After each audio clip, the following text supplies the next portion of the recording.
Hey team, my lockdown trick shot is an absolute beauty. I'm going to pop the top on that delicious Brick Lane Pale Ale. Let's do it.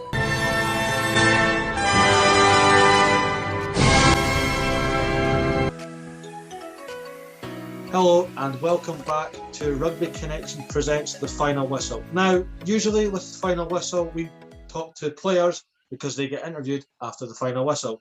But this week's guest has done some interviews after the final whistle. He is most known in the UK for his brilliant Rugby HQ top fives. He still entertains Australia and Southern Hemisphere countries every week with between two post pod and presenter of Stan Sports. It is the legend Sean Maloney. Sean, how are we getting on?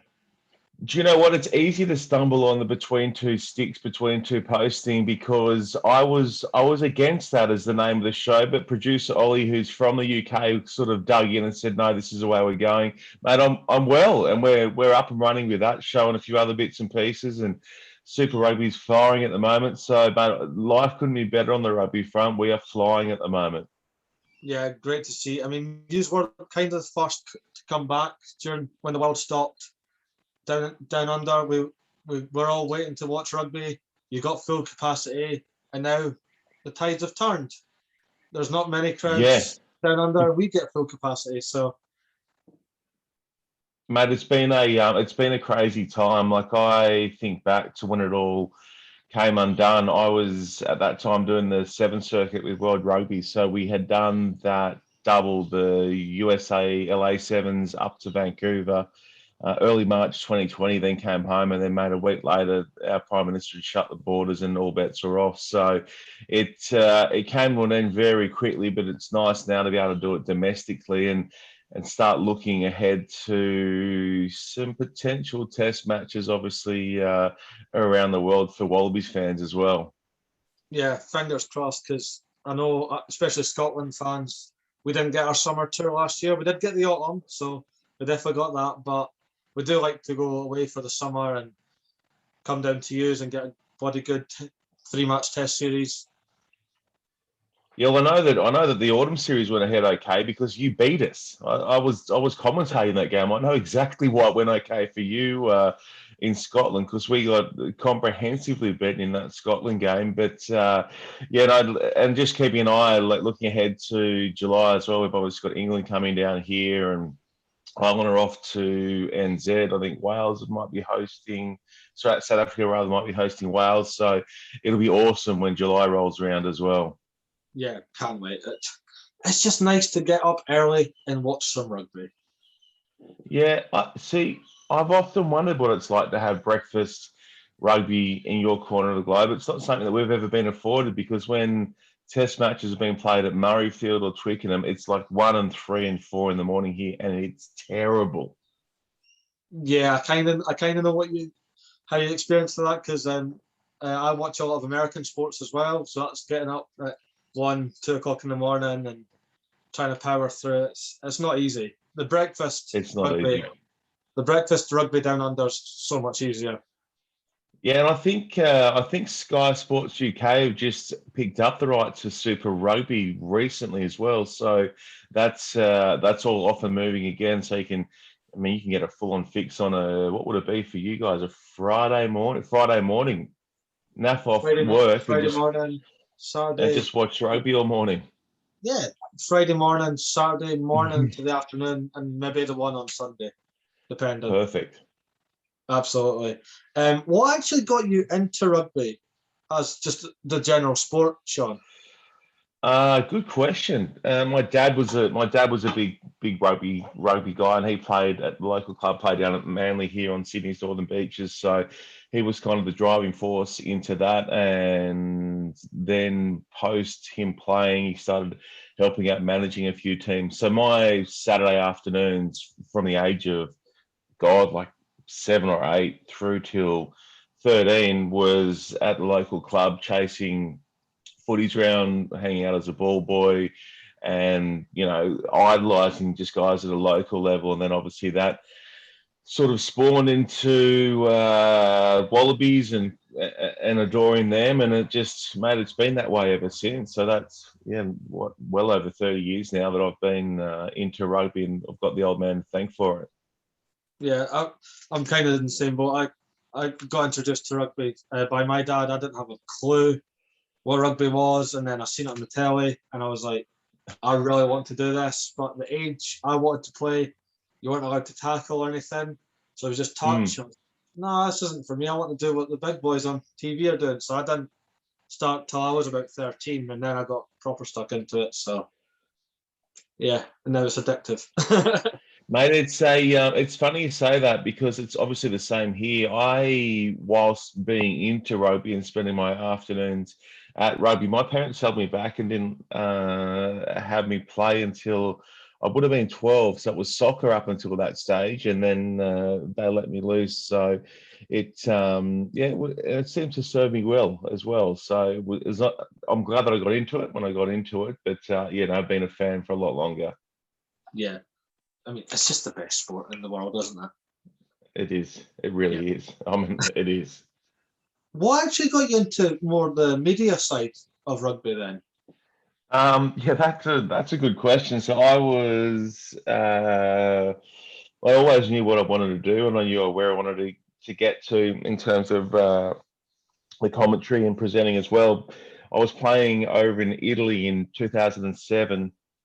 And in the break in between coming back to Oz before going back to Rovigo for another stint, had been hammering away at Fox Sports, who at that stage were the rights holders of rugby. And I just wanted to get in somewhere anywhere. I didn't care what it was doing, but wanted to learn what happened in the background. So the production side of things more than the commentary, so that I knew what was required to make good TV, what made things tick, and how it all came together.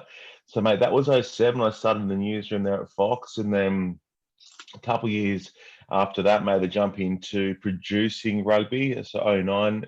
And then I think I called my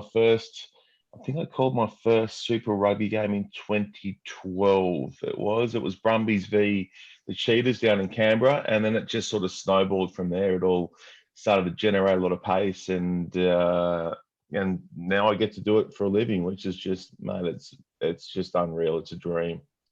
It sounds perfect. It really does. Obviously, we've seen you from probably most known from your top fives that took the world by storm. It's quite funny how we always try and like snowball ideas to get guests on from around the world. And I was actually doing a coaching course, and it was to do with World Rugby. And you came up, and I was like, "Oh, it'd be so much fun to try and get Sean Maloney on." Mate, it's funny. It's funny with those top five spots that I used to do. So that was 2013 and 2014, and the only reason I stopped doing them was because I ran out of different categories to try and tap into. We'd had them every week for a 35-week season. So so there was 70 of them I ended up doing, and some landed more than others. But the great thing about that was there was buy-in from players. So like I get random messages on Twitter from, let's use Joe Rokothoko as an example, or, a gun from South Africa who would sort of reach out and be like, oh, you should use this bit. So there was this real interaction with not just fans, but players and teams as well. And the whole idea of it was to sort of give rugby, it went against everything that rugby, I guess, punditry had previously ticked off on. It was very anti, sitting down and speaking over Olay in a measured voice. And I still maintain that there's a real scope there for content that engages kids as well. I'm a massive fan of trying to come up with ideas and creative that engages kids, because once you get them going and enjoying it, then they're pulling parents into the mix, and then they go, oh, this is okay, and away you go. So it was a lot of fun. It really was, across that period of time. And still people like you will check me and go, oh, mate, what about bringing back the top fives? It's like, oh, I would, but I think I've done them all. There's tons. Trust me. I started doing a series on TikTok, and I call it "Here Comes the Hot Stepper," and it has that famous song behind it. Yeah. And people are like, "Is it ever going to stop?" No, because there's always someone going to step someday in a game. I just need to find it. So it's kind of And you can also never have too much Ini Kamosi. I mean, that's the other thing as well. yeah. I'm at that weird age where I've now got the younger generation. Can I say that? I'm only 23, but yeah, the younger generation asking me what song it is, and I'm like, no, come on. Yeah, come on. Really not. I did lend a hand to a mate the other day for a little trivia burst at a corporate day, and they didn't know the opening line of the words to Africa from Toto. It's like, that's an iconic song. How does no one in this room know Toto Africa? It's kids these days, Masters. Kids these days, buddy. Exactly. I think the first time I felt slightly old must have been about October time. Somebody just commented, "Who's your favourite player of all time?" And I obviously rattled off like your Dan Carter's, your Richie McCaws, and all that. But my first ever idol of the sport was Chris Patterson, the Scottish fullback. I know Chris Patterson. Yeah, of course. See the amount of people that said, "Who's that?" I was like, "No, surely not. I'm not having this." Life comes at you quick, mate. Life comes at you real quick when you're a professional athlete. You're out the back door super fast. Mate, isn't he a legend of Scottish rugby? Like an absolute legend. Yeah, over 100 caps, the most points, Yeah. top point scorer. The mums love him because I'm sure he did a top list calendar years ago. But yeah, I do a bit of work with Dan Parks, who obviously used to play fly half for Scotland and holds the record, I think, for the most drop goals for Scotland as well. He would have played with Chris for sure as well. We actually had Dan on the show just before Christmas, and absolutely ripper. Yeah, champion, mate. He's a ripper. Yeah, really good fella. Just a fun one for you, Sean. If you could pick anyone to join you on commentary or even punditry, who would be your ideal setup? I'd go Will Ferrell. I'd have him in there with me. No question. I'd have Will Ferrell. That would be my dream, to be able to commentate alongside someone who knows nothing of the game but could make it hilarious for every single one of those 80 minutes. Like, that would just be the absolute dream. So Will Ferrell first, and then if we're talking rugby ex-players and that kind of thing, mate, I've been so lucky with the people that I've been paired up with. So I've got Andrew Mertens, obviously, at the moment, that I do the show with and commentate with. Everyone at Stand. So Timmy Horan's won a couple of World Cups. He's a ripper. Morgan Turinui's part of this newer brigade that's coming through.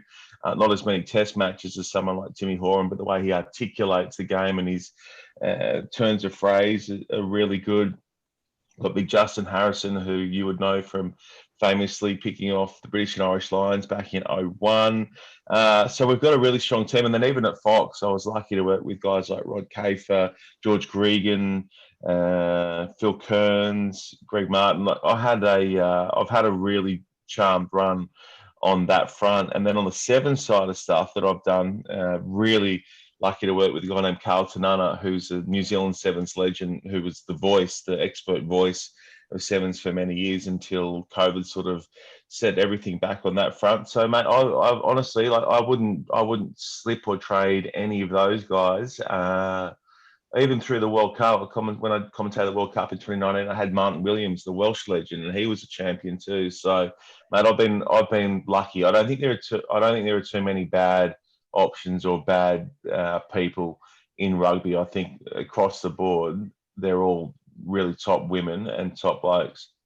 Yeah, I mean, from the people we've been lucky enough to sit down and chat to, they're all very, I'd use the term special, just because there's been times I always want us to try and have 3 hosts on for the regular episodes, and when one of us can't do it for whatever reason, obviously we all have lives away from this as well, I'll just drop a message to one of our previous guests, and it's like, oh, if you gave me like another hour notice, I could have done it, no problem. And I'm like, bad to use are professional athletes, but you're happy to do that. Just amazing. Yeah, no, they always seem to find time, mate. It's a special sport on that front, and I don't think it's much of a stretch either to be able to catch people or bring them in as guests from any corner of the globe. You know, if they're available, like you say, chances are they'll have a crack. Yeah, I mean, we've been very fortunate, especially with the Southern Hemisphere. We've been blessed almost. Like we've got you, and like we absolutely adore you over here. We've just sat down and spoke to Jackson Darn Bashett. We've had Michaela Blyde on the show. We've had Dan Parks, like we mentioned. Mm-hmm. Just brilliant. Well, when you're wearing a Western Force jersey and you got a Wallabies one hanging behind you, it's hard to say no, buddy. Yeah, I mean, I collect jerseys, so I always try and find ones for if we have players on, get the jerseys of who they played for or played for. It's kind of harder for a commentator, so I went for the native country. No, I'm happy. I'm very happy with the Wallaby gold. That'll work. Yeah, that'll work. And this is my only Aussie club jersey I've got is the Western Force, so It'll do too. that'll do. I do have rugby league ones, but I don't think you do league. No. We can leave them in the drawer. That's fair. We don't need those. So tell us about your latest podcast. The latest podcast. So this is the one we're doing. So the way that Stan's set up here, I'm not sure what would be similar in your corner, but Stan is a streaming service in Australia that kind of landed, I'll probably go 4 or 5 years back, and then made the jump into sport. So Stan Sport became a thing, and part of that was rugby. So Stan bid for the rights and took them off Fox Sports going back to 2020, the back end of 2020. It made that jump over into that space. So our platform now is Stan, and we have, we have everything. So we had last weekend, Stan had Six Nations. So I watched a lot of that. Japanese Rugby League One, Super Rugby Aopiki, the New Zealand women doing their thing, Super W, Super Rugby Pacific, and there was one or two other ones as well. They're on there. I think the URC. We've got the Premiership on there as well. So this place is just wall to wall rugby, and part of that is these magazine shows that we're doing. So Mertz and I do between two posts of a Monday, which has made it so much fun. Little small studio set up we've got. And sometimes guests, sometimes no guests, but Andrew Mertens is legit one of the funniest guys I've ever met. And predominantly the show's done as a sort of podcast setup, and then we bounce out the WAV file, which makes it a pod, and the pod's going really well. That's got plenty of uptick here in Australia. So we're loving putting that together, which has been, how many weeks are we now, Mars? I think we're probably 7 weeks into the season, so it's starting to go really well. Yeah, I mean, we try and dabble in, we call it the top 5 leagues in the world. So the URC, the Prem, top 14 in France, Super Rugby, and Sean is a big MLR fan, so we kind of have to mention that as well. Right, okay. Yeah, no, I watch a little bit of the MLR as well. One of my really good mates is coaching the LA Guiltinis at the moment, Stephen Hoyles, and another really, really good mate via family and friend is Sam Harris, who's looking after the Austin Gilgronis. So I've got both those sides pretty well sorted. And some of the footy, I watched the two of them play against each other the other day. The footy was decent. The footy was really good. Yeah, I think I tried to watch it like the inaugural season of it, and for some reason I just couldn't catch to it. But now I'm seeing like clips and highlights, and I'm like, I might have to just dip my toes back in. It's not bad, and there'll be a lot of plays that pop up. You're like, shit, oh, that's right, I remember him. Like, oh, that's where he is. So it's good player spotting, and the footy, yeah, as I said, the footy's decent. Yeah, I mean, I love my Super Rugby. It's the best time of the year for me. I'm not affiliated to any teams. I can just sit back and watch. It's 12 teams now. 12 magic teams just play awesome rugby. Yeah, the Fijian sides as well, mate. Both men and women, they've brought a lot of interest, and excitement to the comp. They've been awesome since joining this year. Moana Pacifica haven't enjoyed as much of as a decent start, given they're up against each of those New Zealand teams, and they struggle to touch. But the Fiji and the Drua have been enormous. Everyone loves watching them do their thing. Yeah, I mean, I've been fortunate enough to see a lot. I don't think I've missed any of the rounds this far, so it has been pretty good to hear. And obviously, when we hear your good self on the commentator, it just makes it so much better. I'll take that. Is there anyone in the Super Rugby that maybe us over here should keep an eye out on? Good question again, mate. I can speak for the Aussie teams. There's a couple of really talented blokes coming through at the Waratahs. So the Waratahs had a really ordinary year last year. They didn't win a game. They didn't look like winning a game, really, in many ways. So they were a long, long way off the pace. They've got a new coach who's stuck solid with a lot of those blokes. And with the benefit of doing it tough in 2021, they're now getting a chance to shine with a bit more polish here. Jamie Roberts is at the Waratahs, the Welsh legend, and he's helped bring on some of these guys. So he's not too much of a smoky, as we call him, but Izzy Parisi, I think, has the potential to be one of the most exciting rugby players in the world. He's just so powerful, so quick, so well balanced in contact, so aggressive, so abrasive. He chases work, and he's just excitement wall to wall. He's such a good player. So Izzy Parisi would be one. I would say is going a long way. I'd suggest at a test level. Who else has sort of come out from the talent? Will Harris, the number 8, very, very good player. So he's a big ball running number 8. We haven't had too many of those in recent years, sort of since Wycliffe Palu left a while back. So now I've got Harry Wilson, Rob Valentini, and Will Harris, all three who are putting their hands up in that position. And one other guy is a guy who's now come back to Aussie rugby through the Waratahs again, is Jed Holloway, who I think will potentially play test match rugby against England in July. He has just been massive. And if he got thrown in against England, he would not go backwards. He would be able to, he'd muscle up against the Itoges and the rest of them with no issue or concern. Well, I know who I'm backing in the July series. Yeah, thank you, mate. Yeah, well, we can definitely agree on that. That's good news. No, we don't. We've got Harv. Harv is English on the show, but okay. He backed France last week, so that tells you everything. It does. It says a lot about him. What did you think of the Six Nations overall? Because we always like to hear what Southern Hemisphere think. Look, some of the games were absolute rubbish. I don't mind saying that some of the games were just pure bin juice. They were no good. But the ones, and obviously that extends across all tournaments, but you get good and bad. But the games, when the games were on, and they were fantastic. They were so good. I know that it didn't end well for your men, but just the way that France played that game against Scotland, afternoon test match. Some of those tries were just so pure. Like, you wouldn't care.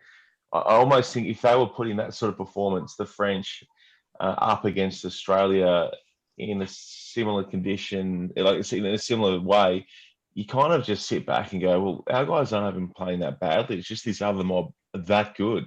They're embracing how rugby should be played, and they are killing it. So that game jumped out at me. Obviously, I saw Italy pop Wales on the weekend. I don't know enough about Welsh rugby to know that people would be, I think people not too happy with the coach at the moment. So I think that will be interesting to see how that plays out with Pipak. What was the other on the Ireland-France game? That could have been a World Cup final, and I would have been happy with that. That was just an absolute ripper of a match. So you liked Mark Hansen's try then? I did, mate. I actually caught up with him. So Mac obviously used to be at the Brumbies, and he's just a, don't even know how to describe. He's just a strange dude, a really likable, off-center, out there kind of guy. So to see him go over there and go as well as he has just been epic. I've just been so happy for him. We actually got him on our show, and he was at his weird best, and it's just awesome to see him flying over there with Ireland like so many have when they've gone to that corner of the globe. Yeah, I mean, mate, just hang on, sorry, mate, just hang on a sec. You can keep going. I've got a new pup who's just outside. I know. I've got to bring the pup in, and he's going to keep scratching the door. Come on, buddy. Come on. Yeah. He's only 5 months, so he's brilliant. He's only new to it. He doesn't like being on his own. Come on. Yeah, come on. Otherwise, he's going to bark all the way through. Come here. No problem. No, he's fine. Sorry. So mate, it's been awesome seeing Matt go well, and I just like that we've got that additional exposure now for the Six Nations ahead of these July series as well. So we've got a good reference point. Yeah, definitely. I mean, that's another thing we've got in common. We actually got Mac on the show very early on after his debut. Okay. And it became a weird thing with our show because obviously we're recording advance for some bits and bobs, but when we had guests on, guests would say something and then it would happen. It was almost like we were predicting the future. It was very strange and very bizarre. I'll need to send you the video. I think there's like 7 or 8 guests we've had and something, and then it happens and I'm like, okay, who's next? So it's becoming a running joke now. We just need our guest to say something, anything, and it pick up on it, and it'll happen. Well, maybe we should discuss how I should be getting a pay rise at Stan, and let's hope that comes to fruition. There we go. You'd have to let me know on that. Perfect. Got some quick fire questions for you now. Most of them have nothing to do with rugby, but it's to get to know the man, Sean Maloney. Okay. So, favourite pizza topping? Oh, that's easy. There's no that's a bit of a no contest, mate. Prosciutto. You can't go wrong. Fair enough. Favourite beer? All of them. I don't have a preference. Mate, beers has become my Achilles heel recently. I've been off beer since probably just before Christmas. I had a really bad. You won't know of this because you're too young to have to deal with it. But I got gout really badly, and gout is one of the most painful things any man or woman could ever go through. And as a result, I had to cut right back on beer and red wine and prawns. Beautiful, fresh Australian prawns, fresh peeled. So that all went out the window. So it's been a slow return on the beer front for me, but I've got no preference because I just love them all so much. That's fair. What is your favourite downtime hobby? So away from the sport of rugby. Yeah, surfing. I love surfing. I'm a huge fan of getting out in the water. I find it such an equalising experience, and I'm getting much better at it. I ride a longboard. It's a big board. It needs to be to float my frame, but Matt, I love surfing. We can't surf over here. We don't get a nice. I know. For the weather for it. I didn't want to rub it in. That's fine. I'll just cry about it later. It's all good. Favorite song? I've been listening recently to. It's funny. The bands I've been listening to at the moment have been around 2000. So you wouldn't even have. I would have only sort of just been born or around about. Did you say you're only 23? Yeah, I'm 23. Yeah. Okay. So a lot of the music I like, you weren't even born when the singles came out. We're going back into some old 2000s bands. Some 1990s dance stuff, but my favourite song of all time, it would be something from Coldplay. I think Sparks from Coldplay. It's a bit melancholy, but it's just a beautiful little song. Sparks from Coldplay. I like 90s and early 2000s rock and dance and all that. So yeah, I know, but you weren't born when they came out. That's the thing. That's the kicker. That's what's making me feel old. Nah, fair. Fair enough. Favourite film? Oh, anything from Will Ferrell, old school, his cameo in Wedding Crashers, anything with Will Ferrell in it. I love that guy. I just can't stop smiling when he's on screen. He's the best. Quickly, just because you said you wanted to commentate with Will, does Mm. it have to be just Will Ferrell, or does it have to be in one of his iconic characters? Uh, I would love having Burgundy in the box with me. I actually watched Anchorman yesterday. It's funny you bring that up. I watched Anchorman yesterday, which is one of my all-time favorite flicks. That might be the number one Will Ferrell movie. That might be my favorite movie of all time. Character, which one would you go though? Like Ricky Bobby Please, from yeah. Talladega Nights. He'd be good. I just need him just playing dumb all the way through because he just does it so well. I think the top three I'd go for is Burgundy, Ricky Bobby, or Yeah. just a Step Brothers character. I think that's brilliant. Step Brothers. Oh, if he if he rocked up as Brennan, it would break me. Oh, that'd be the best. I'm just drifting off thinking about how good it would be to have him as part of that. It'd be the best. Might have to be a late airing though. It might be not very PG, but it's fine. Yeah, no. You'd want him off the chain. You wouldn't want any restrictions in there. You just want him just going for it, just spitballing all the way through. Could you keep a straight face during it? No chance. I can't keep a straight face when I'm watching him on my flat screen here in Australia and he's on the other side of the world. No way. Brilliant. Who is your inspiration and why? Oh wow. I'd go my mum. I'd go mum. I think mum would be the inspiration. She has forever set the bar and for me just in life. So I'd go mum. Fair enough. Well, we all love mums. My mum's a big supporter of me. Doesn't listen to me, but is very supportive. No, I don't think mine does either. But I don't even think mine knows what I do for a job. But hey, I know if it does go pear-shaped, she'll be there for me. Yeah, absolutely. I think I mentioned the word rugby to my mum, and I get the old eye roll and all that. Not that again. Sunrise or sunset? Sunset every day of the week. Sunset with a cold beer. You can, but it's kind of frown on to have a frosty one when the sun comes up. Sunset. Fair. I think I already know the answer, but cats or dogs? Yeah. Actually, I think this dog thinks it's a cat, so I kind of have the best of both worlds. No, I'm a dog. I'm a dog man, Mars. I'm a dog guy. I tell you, oh no,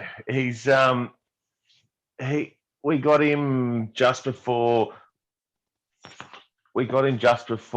Christmas last year, and I thought having a kid was hard work, but a puppy is just hell because when you've got a kid, as you know, when you've got a kid, they can't move anywhere. They're kind of stuck in the one spot. They can't chew through a power cable, for example, because they can't move to the power cable.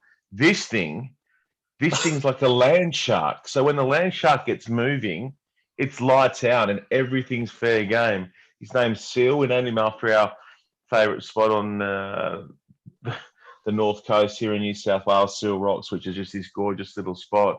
But as much as we love him, he just sends us around the bend. He's just since we've been on the phone, he's jumped up onto the bed and started ripping out the underlay from the bed behind me. So that's going well. That'll be fun to clean up later. Yeah. Dogs, still dogs. I like dogs. Yeah. You didn't sell it there, but yeah, definitely still dogs. Yeah, definitely dogs. Favorite dessert? Creme caramel. There's not much better than a well put together creme caramel. Oh, that sounds really nice. I could have that for breakfast. I could have that with my sunrise. I could have that with my sunrise, no problem. Oh, you're just setting the scene there. It's like a dream date. Nathan Sharp or Nick McCarroll?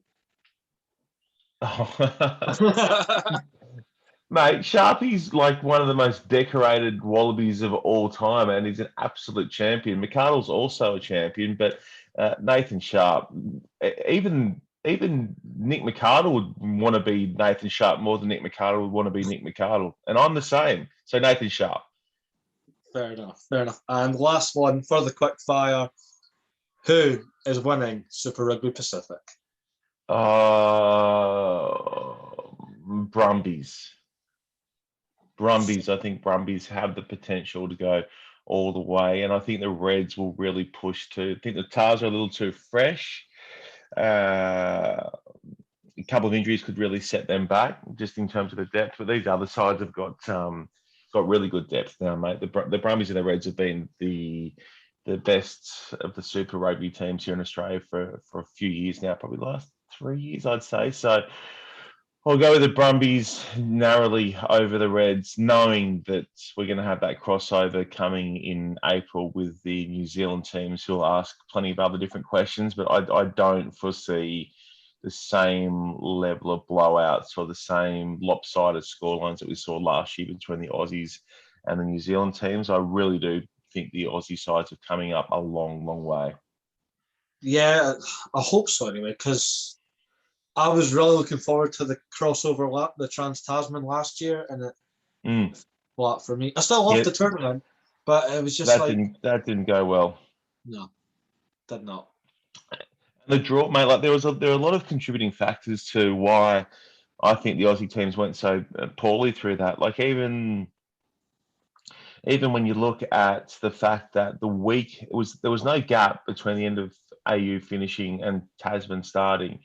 The week after, I think the Brumbies were in Christchurch, having had played, this game that went down to the 84th minute the week previous in that final at Suncorp. So they were on the road over to there, or it might have been the Reds, whoever it was. One of the two winning teams had to play the Crusaders over there. There were back-to-back matches in New Zealand for one of those two teams. The draw, everything just fell apart. It wasn't great. It won't happen that way around in 2022. No chance. Well, I hope not, because I do love Super Rugby. We've said this the whole time, and I do want to see just bloody good close encounters. Yeah, I think you'll get them this year, Miles. I think it'll be sweet. Well, I'll keep you to that. If it starts going tits up, you'll get a message, Sean. You know where to find me. You know where to get me. I'm just trying to think now, just because it's so good. There's an idea that's been in my head since this man returned to Australia. I don't know if it'll ever happen because the one he has to overtake isn't slowing down anytime soon. I would love to see James O'Connor captain the Wallabies. Yeah, do you know what? I can't speak for him, but I think he's at his best when he's not captaining teams. I really do. I think he's at his best when he's not captaining sides. He intentionally said to Brad Thorne at the start of this year with the Queensland Reds that he didn't want to be the boss there. And then in order for him to be Wallabies captain, he'd have to be in front of Michael Hooper. And I'm an unabashed Michael Hooper fan. Like he's my guy, and I've seen what he's put into rugby and how much of a toll it's taken on his body over such a long period of time. And he's been through some dark times. And now that we're starting to turn the corner, I think he's the man to lead them into those greener fields. And I'm not even sold on the fact that JOC would want to be captain anyway. No, that's fair. I think my idea for it was more the perfect redemption story. And that's all I was backing. Yeah, that's all I was backing. Gotcha.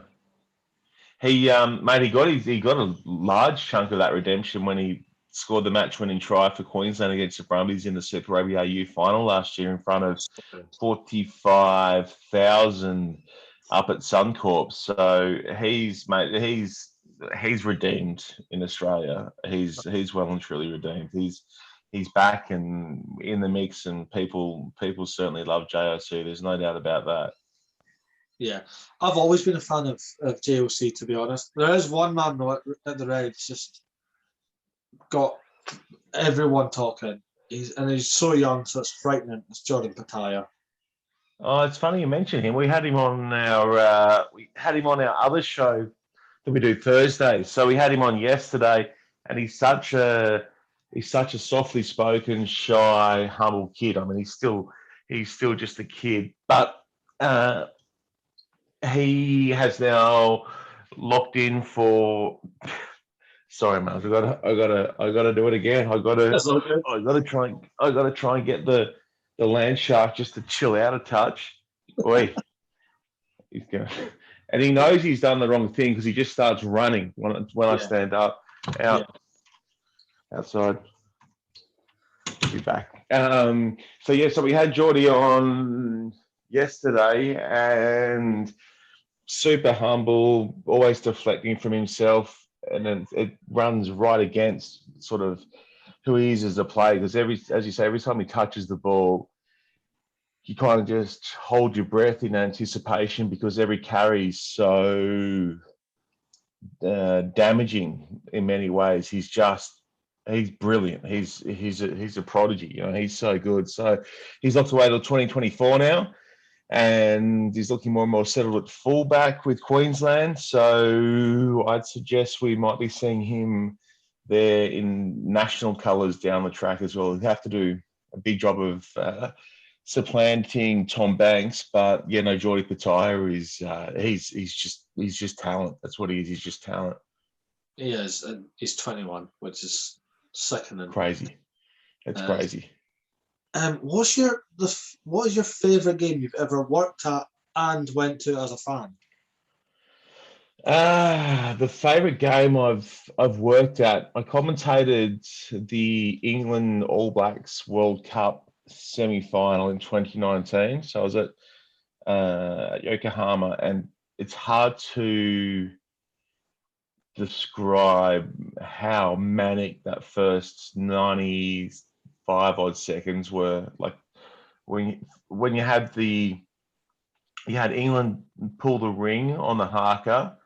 Yeah. So there was that iconic moment, which was just, it's really hard to put into words what had played out there, because the crowd didn't know what was going on. We didn't know what was happening.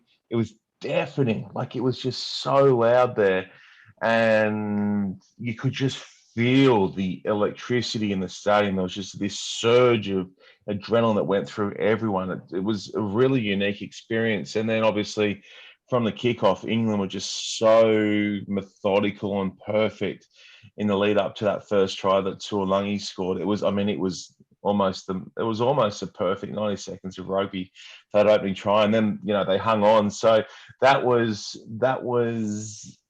probably, I thought it couldn't get any better than that. And then was there a week later to commentate South Africa winning. So when Cheslin, and actually when Makazole and both Cheslin scored those two tries, being able to commentate them in that run to the line, sort of untouched in the end, it was magic, mate. So I'd say one of those two games was the best to commentate. Best game that I've been to would have been, and I'm trying to think of the last time I went to a Wallabies game or a Super Rugby game just as a fan. I'd probably have to go all the way back. You know what? My first test match I went to with my old man was an afternoon game between the Wallabies and South Africa in '93 at the Sydney Football Stadium. That was special. So I'll go that one. Yeah, you always remember your first. Yeah, yes, you do. Yes, you do. Especially when it's an afternoon match, even better again. Yeah, my first taste of Murrayfield, my dad lied to me. He said we were going to do something that sounded, I can't remember what it was. We're going to Edinburgh, but we're going to do this. And then we got on a bus, and so far into the journey, he goes, right, shut your eyes and keep them shut until I tell you to open them. So I'm now sitting on a bus in the city of Edinburgh with my eyes shut, not having a clue what we're doing. We get to the ground, and obviously he goes, right, open, and Murrayfield. And I think I just burst into tears. How good. I like that. I like that a lot. That also might have been a good play employ from him, just to have you just keep your mouth shut for the trip, because you don't speak as much when you're under a blindfold. That's well played from the old man. Yeah, doesn't do it now. He's doesn't get a word in nowadays. We're season pass holders now, so I think it's our 10th or 12th, 10th or 11th year Wow. at every game at Murrayfield, and it Wow. never gets old. Just magic games, magic memories. And I think it's going to be 3 generations very, very soon. I think the wee one's going to glad to hear it. I'm glad to hear it. So it should be. Make it 4 and 5. Plenty of time for that. Have you got any advice for younger people that want to get into rugby media or sport media in general? Yeah, no, I do. If you don't make it happen, no one will do it for you. So you've got to, mate, you got to work hard, and you've got to be seen to be working hard, and no one will ever give you anything in this game, ever. No one's ever going to gift wrap. I mean, why would you be gift wrapped the chance to commentate sport? Like it just doesn't happen that way. So if you want it to come to be, then you have to do it yourself. And the other thing as well is that you'll run into people that maybe don't share the same.